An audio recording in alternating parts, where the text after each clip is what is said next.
2000ങ്ങളുടെ തുടക്കത്തിൽ ഉയർന്നു വന്നൊരു നായക നടിയായിരുന്നു പ്രത്യുഷ. 2 വർഷം കൊണ്ട് 22 സിനിമകളിലൊക്കെ അഭിനയിച്ചിട്ടുണ്ട്. തെലുങ്കിലും അതുപോലെ തന്നെ തമിഴിലും സജീവമായിരുന്നു ഈ നടി. പെട്ടെന്ന് 2002 ഈ നടി ആത്മഹത്യ ചെയ്തു എന്നുള്ളൊരു വാർത്തയൊക്കെ പുറത്തു വരുന്നു. അതിന് പിന്നാലെ കൊലപാതകമാണ് ഇത് എന്ന് പറഞ്ഞ് കാമുകനെ അറസ്റ്റ് ചെയ്യുന്നു. അങ്ങനെ കുറേ നാടകീയ രംഗങ്ങൾ ഇതുമായി ബന്ധപ്പെട്ട് നടന്നിരുന്നു. ഇപ്പോൾ ഈ മീഡിയാസ് പറയുന്ന പോലെ കാമുകൻ ഈ നടിയെ കൊന്നതാണോ? യഥാർത്ഥത്തിൽ ഇവർ ആത്മഹത്യ ചെയ്തതാണോ? എന്താണ് ഈ കേസിൻ്റെ അപ്ഡേറ്റുകൾ? ഈ പ്രത്യുഷ മമ്മൂട്ടിയുടെ വലിയ ആരാധികയായിരുന്നു. അത് സ്കൂളിൽ പഠിക്കുന്ന കാലം മുതലേ മമ്മൂട്ടിയുടെ ബിഗ് ഫാനാണ് പ്രത്യുഷ. പ്രത്യുഷ പിന്നീട് സിനിമയിൽ വന്നു.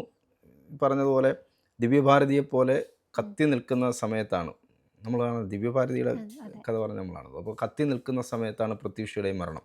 അതായത് പ്രത്യുഷ ഈ മരിക്കുന്ന സമയത്ത് അഭിനയിച്ച് തീർക്കാൻ 10 ചിത്രങ്ങൾ ബാക്കിയുണ്ട്. അപ്പോൾ കൈ നിറയെ ചിത്രങ്ങളുള്ള സമയത്താണ് പ്രതീക്ഷയുടെ മരണം.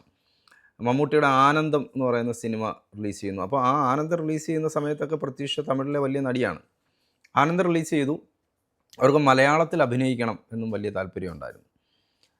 ആനന്ദം റിലീസ് ചെയ്തതിന് ശേഷമാണ് മമ്മൂട്ടിയുടെ നൈൽ നദി എന്ന സിനിമയിലേക്ക് കരാറാകുന്നത്. ഈ നൈൽ നദിയിലേക്ക് കരാറായി കഴിഞ്ഞതിന് ശേഷമാണ് പ്രതീക്ഷയുടെ മരണം.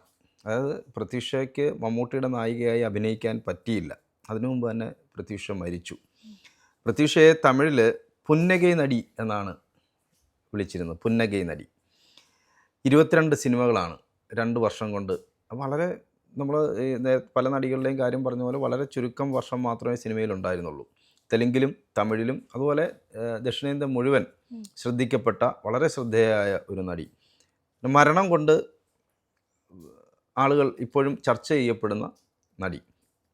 ഈ ഹൈദരാബാദ് സ്വദേശിയാണ് ഈ പ്രതീക്ഷ. പ്രതീക്ഷയുടെ അച്ഛൻ ലക്ഷ്മി നാരായണൻ, അദ്ദേഹം സിൻഡിക്കേറ്റ് ബാങ്കിലെ മാനേജരായിരുന്നു. അതുപോലെ തന്നെ അമ്മ സരോജിനി, സ്കൂൾ അധ്യാപിക. ഒരു സഹോദരനുണ്ട് പ്രമോദ്. ഒരു BA ഫൈനൽ ഇയറിന് പഠിക്കുന്ന സമയത്ത് ജെമിനി TV-യിൽ സ്റ്റാർ 2000 എന്നൊരു റിയാലിറ്റി ഷോയിൽ പങ്കെടുത്തു. ഇത് പങ്കെടുത്തുകൊണ്ടിരിക്കുന്ന സമയത്ത് തന്നെയാണ് തമിഴിലൊരു നടനുണ്ട് മുരളി മരിച്ചുപോയി. അദ്ദേഹം കുറേ സിനിമകളിൽ അഭിനയിക്കുകയും ഹിറ്റ് സിനിമകളിലെ നായകനായിരുന്നു മുരളി നായകനാകുന്ന കടൽ പൂക്കൾ എന്ന് പറയുന്ന സിനിമ ആ സമയത്ത് ഭാരതി രാജ, തമിഴിലെ ഒരു ലെജൻഡറി ഡയറക്ടറാണ് ഭാരതി രാജ ആ സമയത്ത് ഈ കടൽ പൂക്കൾ ഡയറക്റ്റ് ചെയ്യാണ്. നായകൻ മുരളിയാണ്, പക്ഷേ ഒരു നായികയെ കിട്ടുന്നില്ല, പുതിയൊരാളെ വേണം. അപ്പോൾ അദ്ദേഹം ഇങ്ങനെ ഒരു നായികയെ അന്വേഷിച്ചുകൊണ്ടിരിക്കുന്ന സമയത്താണ് ഈ ജെമിനിയിൽ പ്രത്യക്ഷപ്പെടുന്നത്. പ്രതീക്ഷയുടെ ചിരിക്കൊരു പ്രത്യേകതയുണ്ട്. അതായത് നമ്മൾ ഈ പറയത്തില്ലേ പാൽ പുഞ്ചിരി എന്നൊക്കെ പറയുന്ന പോലെ ഉള്ള ഒരു ചിരിയാണ്. ആ ചിരി കൊണ്ട് ആളുകളെ ആകർഷിക്കും. അപ്പോൾ ഭാരതി രാജയ്ക്ക് ഇഷ്ടപ്പെട്ടു, ആ ചിരി ഇഷ്ടപ്പെട്ടു, പ്രതീക്ഷയെ ഇഷ്ടപ്പെട്ടു. അങ്ങനെ കടൽ പൂക്കളിലെ നായികയായി പ്രതീക്ഷ വരുന്നു.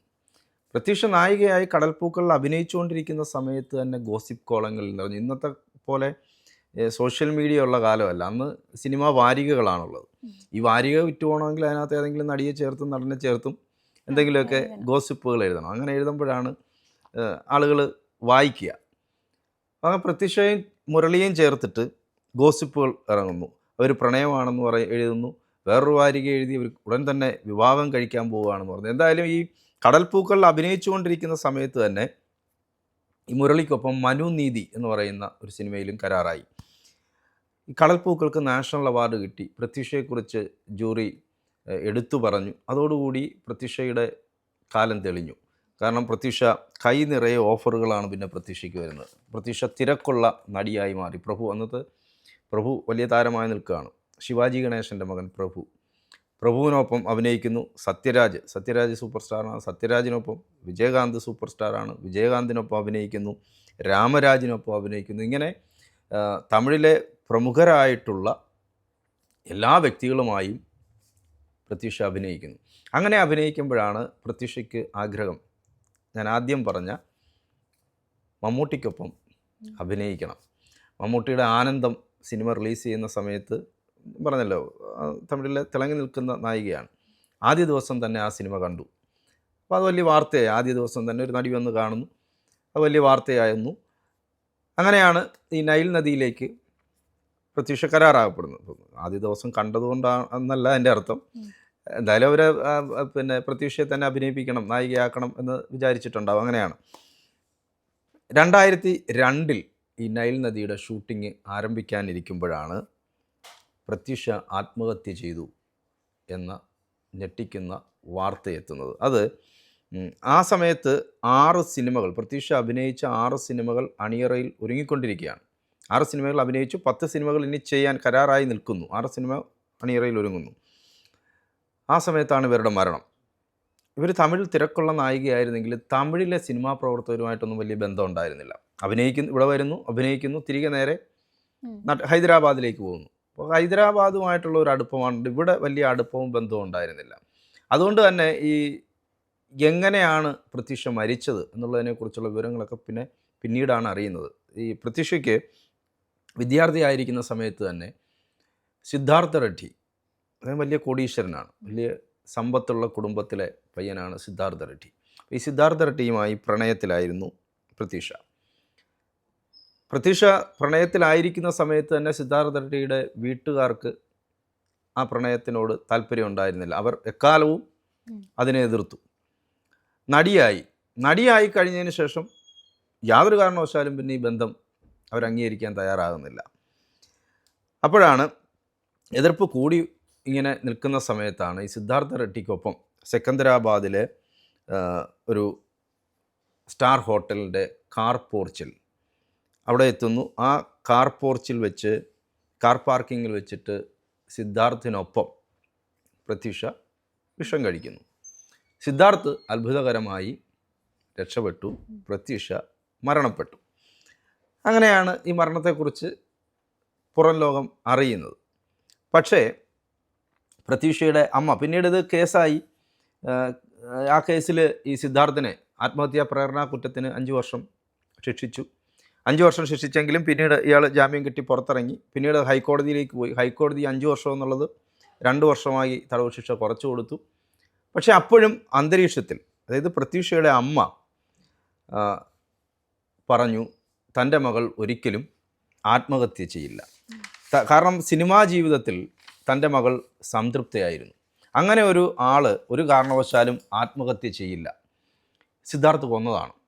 സിദ്ധാർത്ഥ് മാത്രമല്ല, സിദ്ധാർത്ഥ് വലിയ സമ്പത്തുള്ള അവിടുത്തെ വലിയ കുടുംബത്തിൽപ്പെട്ട ഒരാളാണ്.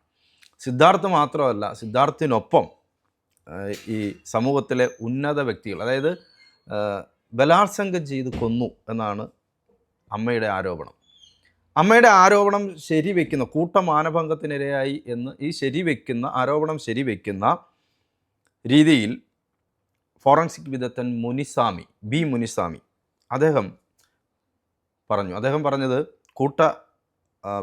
മാനഭംഗത്തിനിരയായിട്ടുണ്ട്. അതുപോലെ തന്നെ മരണം എന്ന് പറയുന്നത് കഴുത്ത് ഞെരിച്ച് ശ്വാസം മുട്ടിച്ചാണ് പ്രത്യൂഷയെ കൊന്നത്.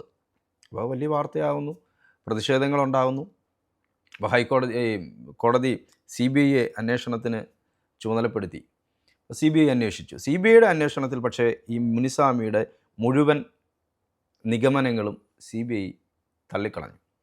CBIയും പറഞ്ഞു ഇതൊരു ആത്മഹത്യ തന്നെയാണ്. കോടതിയിൽ കൊടുത്ത റിപ്പോർട്ടും അങ്ങനെ തന്നെയാണ്. CBIയുടെ CID വിഭാഗമാണ് അന്വേഷണം നടത്തിയത്. അവർ കൊടുത്ത റിപ്പോർട്ടും മുനിസ്വാമി പറഞ്ഞത് തെറ്റാണ്, ഈ പ്രത്യൂഷ ആത്മഹത്യ ചെയ്തതാണ്. പക്ഷെ ഇപ്പോഴും ഈ പ്രത്യൂഷയുടെ അമ്മ ഇപ്പോഴും പറയുന്നത് ഇതൊരു കൊലപാതകം തന്നെയാണ്. സിദ്ധാർത്ഥ റെഡ്ഡിയാണ് അതിൻ്റെ പിന്നിൽ. മകൾ ഈ ബന്ധത്തെ അവർക്ക് ഇഷ്ടമല്ലായിരുന്നു. പക്ഷേ പ്രത്യൂഷയുടെ അമ്മ ഒരിക്കലും ഈ ബന്ധത്തിന് തടസ്സമായിരുന്നില്ല. ഒരിക്കലും ആത്മഹത്യ ചെയ്യേണ്ട ഒരു സാഹചര്യം പ്രത്യൂഷയ്ക്ക് ഉണ്ടായിരുന്നില്ല. സിദ്ധാർത്ഥ റെഡ്ഡിയുടെ ഉന്നത ബന്ധങ്ങൾ വെച്ചിട്ട് ഈ കേസ് തേച്ച് മായ്ച്ച് കളഞ്ഞതാണ് എന്ന് ഈ അടുത്തും അവർ പത്രസമ്മേളനം നടത്തി. ഇടയ്ക്കിടയ്ക്ക് ഇങ്ങനെ മാധ്യമങ്ങളെ കാണുകയും ഇതിനെക്കുറിച്ച് പറയുകയും ചെയ്യും.